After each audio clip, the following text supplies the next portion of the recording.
It's probably given me a healthier respect for toilet paper.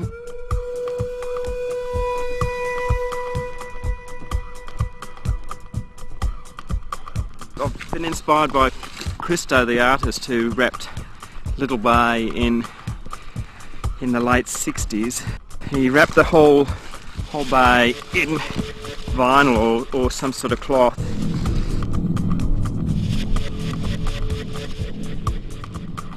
I guess we all want to imagine that our work's on the cutting edge, but that's up for interpretation, isn't it? I'm hoping to have an exhibition at Umbrella Studio this year. I think the only thing you can do is sort of try and hope that you trigger some understanding. The old growth forests in Tasmania have actually been maltreated. It's sold for wood chip at a rate of 5 million tonnes a year, and they basically get pulped and used for toilet paper.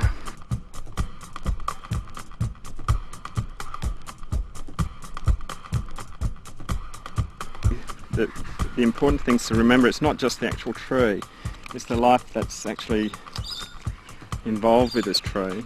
They've got a whole range of birds that feed off the nectar from the trees, and then there's the insects that actually live off the tree, and then there's the birds that feed off the insects. So they're really, one tree is quite an enormous ecosystem within itself.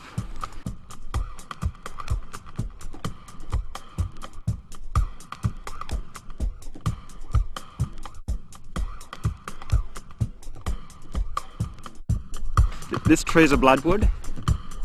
It's very popular with possums because it's very easy to climb up and down.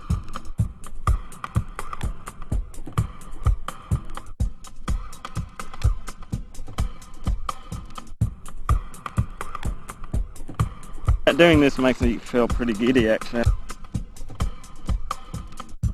Getting a bit of a head spin.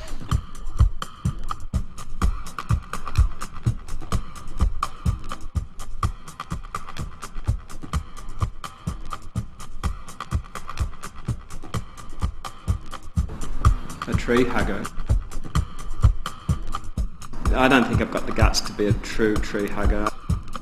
Someone that's chaining themselves up to a bulldozer, they're extremists, but no one seems to see it as an extreme action to totally decimate a rainforest. No one sees that as an extreme action to denude half a country. They don't see that as being extreme because as soon as you can quantify it with put a value on it with money, and it's okay.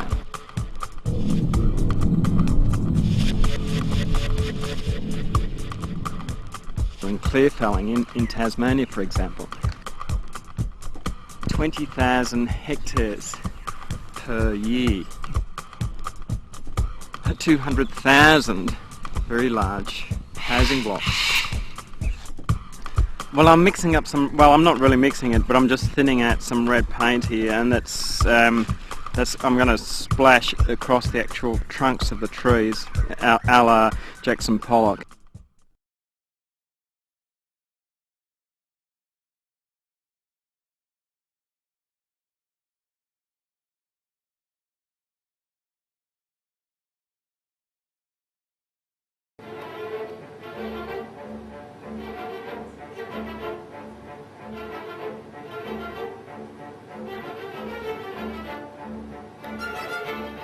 The red represents the actual blood of the animals that have died, say possums or koalas. Not only in the actual initial clear felling, but also in the burning of the land after it's been clear felled, and then the poisoning of the land in preparation, poisoning of the land with 1080 in preparation for the plantation forest that will be planted.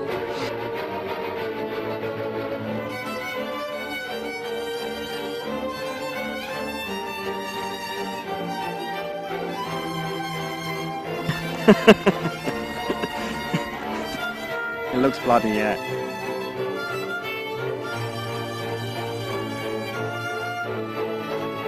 what a lot of people don't associate with clear felling is that they don't see it as being a bloody sport. In actual fact, there's a lot of blood involved.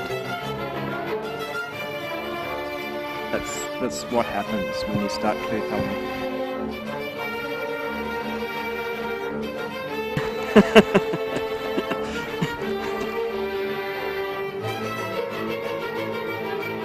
And the trees that we've got here, they probably would only make up about 1.5 tons, of which the Tasmanian government gets about $15 per tonne.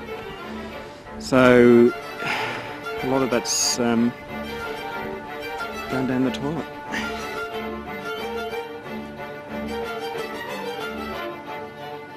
Every now and again you have to have some sort of check on yourself and sort of say, okay, where are we going? What do we want? Rather than say, what do I want? And I think you have to consider what you're here for.